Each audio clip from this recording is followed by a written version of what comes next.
Piper squat's one of those old school forgotten lifts that actually is pretty cool and pretty useful. So essentially it's like a Zercher squat except with the bar behind your back instead of in front. So I wanted to show the setup here. Have the bar in a rack, and I left the plate off so you can kind of see here.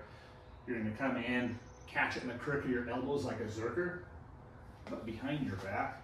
You want to make sure you're nice and centered, and you want to be able to get it up sort of high.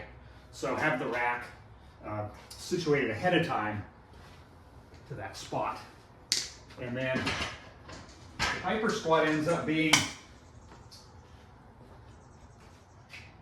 probably not a full depth squat. You can go a little wider stance and work to try to get a full depth squat, but it's really more about really hitting the quads. So what I will tend to do with this one and suggest doing is this kind of mid-range rep that you don't completely lock out so that tension stays on the quad through the entire rep.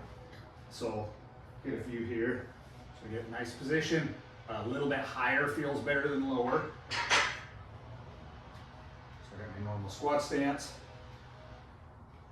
It's about as low as I can comfortably go.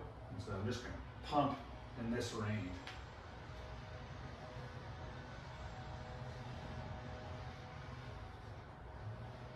Okay. All right, so that's the Piper squat done for a quad tension. Like I said, other ways you can use it. You can go a little wider and try and get deeper. You can fully lock the rep out.